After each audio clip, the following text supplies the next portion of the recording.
इंदौर के रहने वाले 29 साल के राजा रघुवंशी की जिंदगी बेहद खुशी से चल रही थी। राजा, जो पेशे से एक ट्रांसपोर्ट बिजनेसमैन था, उसके पिता अशोक रघुवंशी उसके बिजनेस में मदद करते थे, तो वही राजा की मां उमा रघुवंशी हाउसवाइफ थी। राजा के और 3 भाई बहन थे, जहां सचिन रघुवंशी और विपिन रघुवंशी 2 भाई राजा के साथ ट्रांसपोर्ट बिजनेस संभाल रहे थे। वही अर्पित रघुवंशी और एक बहन सृष्टि रघुवंशी अपनी पढ़ाई पूरी कर रहे थे। इनकी जिंदगी खुशहाल चल रही थी। 11 मई 2025 को राजा के माता पिता ने राजा की शादी तय की थी। मंडप गेंदे के फूलों से सजा हुआ था और हॉल में शहनाई की गूंज थी। राजा की शादी 24 साल की सोनम से हो रही थी। राजा के लिए ये उसके सपनों का पूरा होना था। राजा एक संस्कारी लड़की से शादी करना चाहता था और सोनम वैसी ही लड़की थी। शादी बड़ी धूमधाम से हुई। सभी बेहद खुश थे। शादी की रात राजा ने प्यार से एक खुशबूदार मोमबत्ती जलाई। वह बहुत खुश था। उसने सोनम की तरफ देखा और कहा, तो करें नई जिंदगी का आगाज। सोनम आईने के सामने बैठी थी। वो धीरे धीरे अपने झुमके उतार रही थी। उसने बिना राजा की तरफ देखे बेहद ठंडे लहजे में कहा, आज नहीं, मैं बहुत थक गई हूं। राजा ने भी मुस्कुराकर बात टाल दी, कोई बात नहीं, पूरी जिंदगी पड़ी है अभी। अगले कुछ दिन तक राजा पूरे रोमांटिक मूड में था। कभी वो सोनम के साथ मूवी जाने का प्लान बनाता, तो कभी आइसक्रीम खाने का, लेकिन सोनम हमेशा बचने की कोशिश करती थी।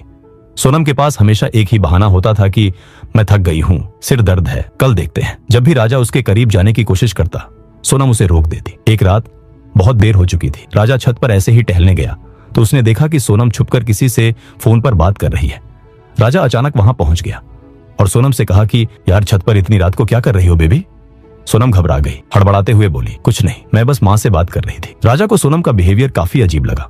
वो सोचने लगा कि जब ऑफिस से मैं कॉल करूं तो मेरा फोन तक नहीं उठाती। राजा अंदर ही अंदर डिप्रेशन में जा रहा था। उसे लगने लगा था कि कहीं मैंने गलत लड़की से तो शादी नहीं कर ली। लेकिन फिर एक ही दिन में सब कुछ बदल गया। सोनम अचानक एक अलग ही रूप में राजा के सामने आई। वो शर्मा रही, राजा के लिए टिफिन बना के देती। राजा को यकीन हो गया कि अब उसकी बीवी उससे प्यार करने लगी है। दोनों के बीच प्यार बढ़ता जा रहा था। एक रात राजा ने पूछा कि तुम शुरुआत में मुझसे दूर क्यों जाती थी? तो सोनम ने कहा कि शुरू में मुझे टाइम लग रहा था चीजें समझने में, लेकिन अब मुझे आपसे प्यार होने लगा है। दूसरे दिन सुबह उसने राजा से कहा, सुनिए ना, मैं सोच रही थी पहले कामाख्या मंदिर चले। मैं वहां दर्शन के बाद ही हमारे रिश्ते की शुरुआत करना चाहती हूँ। राजा, जो इतने दिनों से प्यार के लिए तरस रहा था, एक पल में पिघल गया। उसने खुशी से कहा, मुझे तो पहले से ही पता था कि आप कितने संस्कारी हो, चलो चलते हैं। और आगे राजा ने कहा, वही नॉर्थ ईस्ट में हमारा हनीमून भी कर लेंगे। सोनम शादी के बाद के रीति रिवाजों के लिए अपने मायके गई। वहां से उसने गुवाहाटी और मेघालय की सारी बुकिंग्स कर ली। उसने अपना बैग भी वहीं से पैक कर लिया। 20 मई 2025 को सोनम अपना सामान लेकर अपने ससुराल आई। 21 मई की शाम गुवाहाटी के कामाख्या मंदिर में दर्शन करने के बाद वे 100 किलोमीटर दूर शिलोंग पहुंचे। दोनों रात को एक गेस्ट हाउस में रुकते हैं। राजा बहुत एक्साइटेड था। राजा कहता है, जानू, कल ना मैं स्कूटर रेंट पे ले लूंगा, फिर मस्त शहर घूमेंगे। क्या बोलती हो? लेकिन सोनम अपने हनीमून पर भी फोन में ही घुसी हुई थी। थोड़ा छिड़कर राजा ने फिर पूछा, तुम हमेशा फोन में क्यों बिजी रहती हो? सोनम डर गई। उसने तुरंत फोन बैग में डाला और राजा के करीब आकर उसे यकीन दिलाते हुए बोली, बस घर से मैसेज आया था बेबी, अब मंदिर में पूजा हो गई है, शादीशुदा जिंदगी की शुरुआत कर सकते हैं हम। 22 मई की सुबह शिलोंग से 50 किलोमीटर दूर सोहरा चेरापूंजी के लिए दोनों एक रेंटेड स्कूटर पर निकल पड़े। दोनों ने रास्ते में एक कैफे पर ब्रेक लिया। वहां सोनम वॉशरूम गई और किसी रहस्यमयी इंसान के साथ लगातार टेक्स्ट पर चैट करने लगी। ईस्ट खासी हिल्स के मौलाखिया गांव पहुंचकर उन्होंने अपना स्कूटर पार्क किया और एक लोकल गाइड की मदद से शिप्रा होम स्टे पहुंचे। यही वो जगह थी जहां उन्होंने अपनी रात बिताई। उन्होंने फैसला किया कि कल वो ट्रैक पर जाएंगे। 23 मई की सुबह में सोनम ट्रैक पर जाने के लिए बहुत ज्यादा एक्साइटेड थी। इतनी एक्साइटेड कि उसने सुबह 5:30 बजे ही राजा को जगा दिया और कहा कि उठो ना, लेट हो जाएंगे तो मजा नहीं आएगा। बाहर निकलने की इतनी जल्दी थी कि सोनम अपनी अंगूठी और अपना मंगलसूत्र उसी कमरे में भूल गई। दोनों हाथ में हाथ डाले ट्रैक पर निकल पड़े। उन्हें रास्ता ठीक से पता नहीं था। तभी सोनम ने वहां खड़े 3 आदमियों से मदद मांगी। सोनम ने पूछा, ये रूट ब्रिज का रास्ता कहां से पड़ेगा? उन आदमियों में से एक ने कहा, बस यही ऊपर, हम भी वहीं जा रहे हैं। सोनम ने तुरंत कहा, तो आप ही हमारे साथ चलकर रास्ता दिखा दीजिए ना। और इस तरह वे 3 अजनबी इस हनीमून ट्रिप का हिस्सा बन गए। जब सभी चल रहे थे तभी सोनम के फोन पर उसकी सास का कॉल आता है। हाँ मम्मी जी, अभी चढ़ाई कर रहे हैं। उसकी सास कहती है कि आज तो उपवास होगा ना? मैं फलाहार बना रही थी तो याद आ गई तुम्हारी। सोनम ने जवाब दिया, हाँ उपवास रखा है। मैंने तो बोला उनको, घूमने के चक्कर में अपनी गैरस थोड़ी तोड़ूंगी। सास ने प्यार से कहा, दूध लस्सी जो भी उपवास का सामान मिल रहा है वो खा लेना। सोनम कहती है, पहले ऊपर तो पहुंचे, जंगल में क्या कुछ मिलेगा। बाप रे। इसके बाद उसकी सास कहती है कि अच्छा राजा से बात करा। सोनम अचानक ग्रुप से पीछे चलने लगी और अपने सास से कहने लगी, राजा आगे चल रहा है और यहाँ सिग्नल कम है मम्मी, ऊपर पहुंच के आराम से कॉल करती हूँ। और सोनम ने कॉल काट दिया। यही वो आखिरी पल था, राजा के माता पिता के लिए वो आखिरी कॉल था, जिसके बाद ये नया जोड़ा रहस्यमयी तरीके से गायब ही हो गया। उनका कोई नामो निशान नहीं मिला। इधर इंदौर में राजा के माता पिता, उसका भाई और उधर सोनम के परिवार वाले दोनों लगातार कॉल कर रहे थे, लेकिन हर बार एक ही आवाज, the number you are calling is out of network coverage area. उनके दिमाग में भयानक ख्याल आने लगे। ये सभी बेहद डर गए थे। वो सोचने लगे कि क्या उनका एक्सीडेंट हो गया, क्या उनका अपहरण हो गया या उनका मर्डर हो गया। इस हनीमून कपल के साथ आखिर क्या हुआ था। बिना एक पल बर्बाद किए सोनम और राजा के भाई इमरजेंसी फ्लाइट लेकर तुरंत शिलोंग पहुंच गए और सीधे पुलिस स्टेशन जाके कंप्लेन दर्ज की। लेकिन वहां उन्हें लोकल पुलिस से कोई खास मदद नहीं मिल पाई। भाइयों ने हार नहीं मानी। उन्होंने कपल की ट्रिप की फोटोज और गूगल मैप्स का इस्तेमाल करके सोहरा में उन लोकेशंस को खोजना शुरू किया जहां वे जा सकते थे। अपनी खुद की इन्वेस्टिगेशन से उन्होंने उस शख्स को ढूंढ निकाला जिसने राजा और सोनम को एक्टिवा किराए पर दी थी। वहीं दूसरी ओर एक लोकल गांव के मुखिया ने पुलिस को सूचना दी, सर एक स्कूटी पिछले 2-3 दिन से कैफे के बाहर लावारिस खड़ी है। अब मेघालय पुलिस हरकत में आई। भाइयों की मदद से पुलिस उस स्कूटी के मालिक तक पहुंची और उसने कंफर्म किया कि हाँ, ये स्कूटी मैंने ही रेंट पर दी थी, लेकिन मैं खुद उनसे संपर्क नहीं कर पा रहा हूँ। मैं खुद सोच रहा था कि ये दोनों मेरी स्कूटी लेकर कहाँ भाग गए। आखिरकार मेघालय पुलिस ने आधिकारिक तौर पर मिसिंग पर्सन का केस दर्ज कर लिया। पुलिस ने लोकल लोगों से पूछताछ शुरू की और एक दुकान वाले ने बताया कि उन्होंने मुझसे पानी खरीदा था। वो हिंदी में बात कर रहे थे और यहाँ से वो इसके बाद ट्रैकिंग के लिए निकले थे। 26 मई को पुलिस ने गांव वालों के साथ मिलकर ट्रैक और झरनों के आसपास के घने जंगलों की खाक छानी, लेकिन किसी को कुछ नहीं मिला। उन्हें गायब हुए 4 दिन बीत चुके थे। ये खबर अब मीडिया में आग की तरह फैल चुकी थी। राजा के भाई ने इंदौर के पुलिस कमिश्नर संतोष सिंह से संपर्क किया। मामले की गंभीरता को देखते हुए एक क्राइम ब्रांच डीसीपी को यह केस सौंपा गया। जांच के दौरान राजा के भाई ने बताया कि कपल के पास 10 लाख रुपए की ज्वेलरी थी, 2 आईफोन थे, सब स्विच ऑफ है। ये पक्का कोई क्राइम है। इस दबाव के बाद मेघालय में पुलिस ने भारी सर्च ऑपरेशन लॉन्च किया, लेकिन अगले 3 दिनों तक हुई भयंकर बारिश ने सब कुछ रोक दिया। उन्हें कोई भी सुराग नहीं मिला। 10 दिन बीत चुके थे। मीडिया में बवाल होने लगे, सवाल उठने लगे थे, क्या मेघालय पर्यटकों के लिए सुरक्षित है। तभी 2 जून को झरने के नीचे एक गहरी खाई में ड्रोन के कैमरे में कुछ नजर आया। पास जाके देखा तो पता चला कि ये किसी की लाश है। शाम 4 बजे तक उस खाई से उस लाश को बाहर निकाला गया।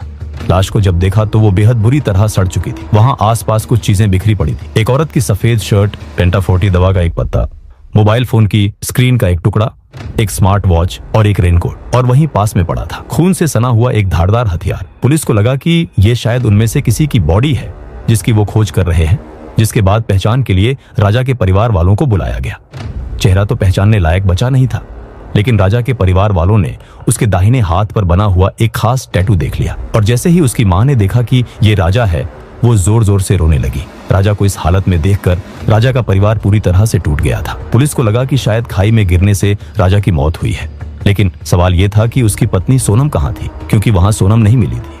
वो अब भी गायब थी।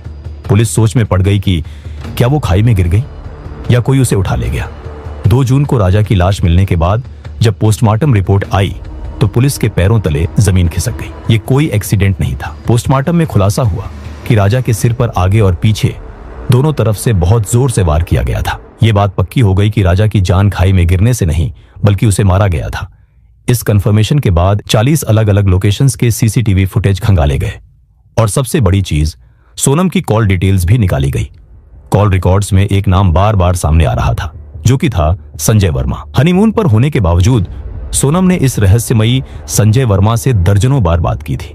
आखिर ये इंसान कौन था? 7 जून को इस केस में एक बड़ा सुराग मिला। अल्बर्ट डी नाम के एक local tourist guide police station आता है और पुलिस को कहता है कि मैंने न्यूज में राजा और सोनम की फोटो पहचान ली। उसने पुलिस को बताया, मैंने उन्हें देखा था। वो लड़की बहुत चुपचाप थी और वो 3 आदमियों और राजा के पीछे पीछे चल रही थी।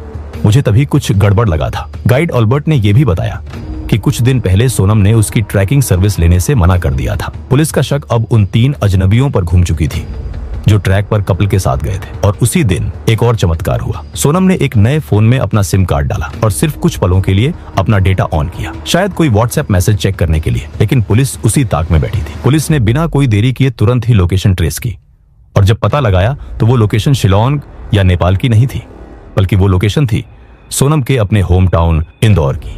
8 जून को मध्य प्रदेश और मेघालय पुलिस ने एक जॉइंट ऑपरेशन शुरू किया। पुलिस को किसी तरह से उस रहस्यमयी संजय वर्मा का पता चल गया, जो एक सुनसान घर में अपने दोस्तों के साथ बैठा था। पुलिस ने तुरंत ही उसे धर दबोचा और उसके साथ साथ उसके जो दोस्त थे उन्हें भी पकड़ लिया। जब पुलिस ने उनकी शक्ल देखी तो वे हैरान रह गए। ये वही 3 लोग थे जो उस दिन ट्रैक पर राजा और सोनम के साथ अजनबी बनकर चल रहे थे। उन सभी को राजा के मर्डर के चार्ज में अरेस्ट कर लिया गया, लेकिन सोनम वहां नहीं थी। उसका अभी भी पता नहीं चला था। कहानी अब इंदौर से निकलकर उत्तर प्रदेश के गाजीपुर पहुंच चुकी थी। 9 जून रात के 1 बजे चेहरा ढके हुए एक 24 साल की लड़की एक हाईवे ढाबे पर पहुंचती है और वहां मौजूद ढाबे वाले से कहती है कि भैया प्लीज एक फोन करना है। जैसे ही वो फोन पर बात करना शुरू करती है, वो फूट फूट कर रोने लगती है और अपने पिता से कहती है, पापा मैं यहां हूं, मुझे नहीं पता क्या हो रहा है, मुझे बहुत डर लग रहा है, प्लीज मेरी मदद करो। ये कहकर उसने फोन वापस ढाबे वाले को दे दिया। फोन पर पिता उस ढाबे वाले से कहते हैं कि प्लीज उसे सुरक्षित रखने के लिए पास के पुलिस स्टेशन में संपर्क करें। पुलिस को आने में देर नहीं लगी, वो तुरंत ही वहां पहुंच गई। थकी हुई और डरी हुई उस लड़की को मेडिकल जांच के लिए ले जाया गया और वहां वुमेन असिस्टेंस सेंटर में ये कंफर्म हो गया, ये लड़की कोई और नहीं बल्कि वही मेघालय हनीमून वाली सोनम थी। जब मेघालय में एसआईटी ने अरेस्ट हुए संजय वर्मा और उसके 3 दोस्तों से सख्ती से पूछताछ की तो उन्होंने टूटकर जो कहानी बताई उसने पुलिस के होश उड़ा दिए। उन्होंने कहा कि सोनम एक बहुत ही रूढ़िवादी परिवार में पली बड़ी थी, जहां उसके सपनों का गला घोंट दिया गया था। वो MBA करना चाहती थी, लेकिन घर वालों ने कहा लड़की हो, दायरे में रहो, जैसे हम बोले वैसे करो। उसने सब कुछ मान लिया और परिवार की मर्जी के मुताबिक अपने खानदानी लकड़ी के बिजनेस में काम करने लगी। लेकिन परिवार से छुपकर वहां उसे किसी से प्यार हो गया। उसका नाम था राज कुशवाहा। राज उसी टिम्बर बिजनेस में एक अकाउंटेंट के तौर पर काम करता था और वो भी दूसरी जाति का था। सोनम ने जब अपने घर पर राज से शादी करने की इच्छा जताई, तब उसकी मां ने उसे बुरी तरह डांट दिया और कहा कि परिवार का नाम मिट्टी में मिलाएगी, मुंह काला कराएगी, तेरे पापा को दिल की बीमारी है, मर जाएंगे वो। इसलिए उसके माता पिता ने उसकी अरेंज मैरिज करने का तय किया और उसके पिता ने उसे पति के रूप में राजा रघुवंशी को चुनने के लिए कहा। तो सोनम के पास कोई चारा नहीं था और सिर्फ अपने परिवार की खुशी के लिए उसने अपने प्यार की कुर्बानी दे दी। लेकिन शादी के बाद भी सोनम का प्यार खत्म नहीं हुआ और वो चुपके चुपके राज से मिलती रही। दोनों को एक दूसरे के साथ अपनी जिंदगी बितानी थी। जिसके बाद राज ने प्लान बनाया और सोनम से कहा कि डर मत बेबी, तेरे हनीमून पर हम तेरी फेक मौत का ड्रामा करेंगे। सोनम ने पूछा क्या ये क्या फिल्मी आइडिया है? राज मुस्कुराया और उसने कहा एकदम ढाकड़ आइडिया है। देख, हम तेरी फेक बॉडी को डुबा देंगे, फिर तू दुनिया के लिए खत्म हो जाएगी, जिसके बाद तू सिर्फ मेरी हो जाएगी। उस समय सोनम ने उसे इस प्लान के लिए कुछ नहीं कहा, लेकिन शादी के बाद जब सोनम रस्मों के लिए वापस अपने मायके आई तो वो और उसका प्रेमी राज फिर मिले। राज ने पूछा तू सीरियस है उस प्लान को लेकर? सोनम ने ठंडे दिमाग से कहा बिल्कुल सीरियस हूं। राज ने याद दिलाया, प्लान याद है ना? हम किसी अनजान को मार देंगे और उसकी बॉडी को जला देंगे ताकि सबको लगे कि वो तुम्हारी बॉडी है। इसके बाद जब वो राजा के पास आई, उसके बाद ही नई नवेली दुल्हन का अचानक राजा के लिए प्यार जताना, हनीमून के लिए जिद करना, वो सब बस एक खौफनाक ड्रामा था। और हनीमून के दौरान वो लगातार फोन पर जिससे बात कर रही थी वो कोई और नहीं, उसका लवर राज था। राज ने ही सोनम के फोन में अपना नंबर संजय वर्मा के नाम से सेव किया था। उसी ने अपने 3 दोस्तों को पैसों और मोबाइल फोन्स का लालच देकर इस साजिश में शामिल किया था। जब राजा और सोनम मेघालय पहुंचे तो राज यानी वही संजय वर्मा और उसके 3 दोस्त भी वहां एक दूसरे होमस्टे में छुपकर रुके हुए थे। ट्रिप के दौरान हर पल सोनम उन्हें राजा और उसकी लोकेशन दे रही थी, जिसके बाद उन 3 दोस्तों ने लोकल मार्केट से हथियार खरीद लिए थे। यही वजह थी कि सोनम सुबह 5:30 बजे ट्रैक पर जाने के लिए इतनी एक्साइटेड थी। उसने जानबूझकर उन 3 लोगों को रास्ता दिखाने के बहाने साथ लिया। लेकिन प्लान में एक भयानक बदलाव आ चुका था। 2 रात पहले फोन पर राज ने सोनम से कहा था रास्ते के कांटे को ही हटा देते हैं, यानी किसी अनजान की लाश नहीं बल्कि राजा की ही जान लेने का प्लान बनाया गया।